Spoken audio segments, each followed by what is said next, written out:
OK, let's hear from someone not only in the midst of Victorian restrictions, but a federal senator, hearing from constituents about when they think the lockdown needs to be eased and what they think of the lockdown. Sarah Henderson, welcome to the program. Chris, great to join you.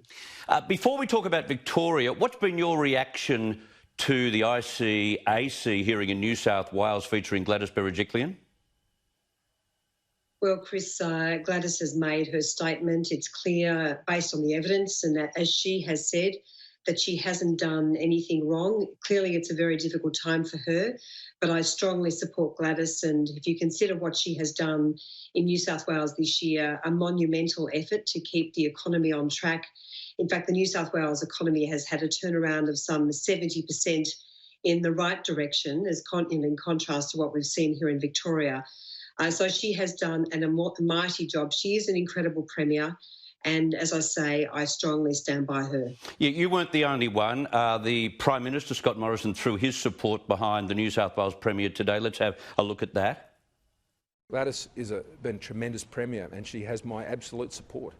And I thought she showed a lot of courage yesterday, but I also thought she showed a lot of humility, which is the Gladys I know.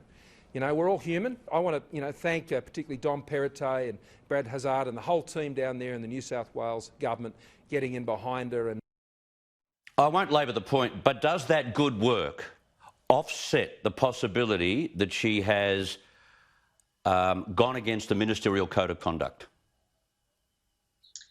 Look, Chris, as I say, there is no evidence of that. I think, and certainly as the Prime Minister has said, she has been very humble and quite courageous and being very open with the people of New South Wales and with all Australians about what has transpired in her personal life. And there is no doubt that being a woman in politics, it is difficult to have a personal life. But she has been very courageous. But fundamentally, she's been an extraordinary Premier for New South Wales.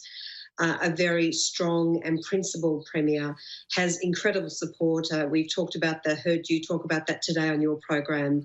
And as I say, I strongly support the Premier of New South Wales. OK, can I take you to the other Premier who's under probably similar pressure at the moment? The fire is starting to grow under him.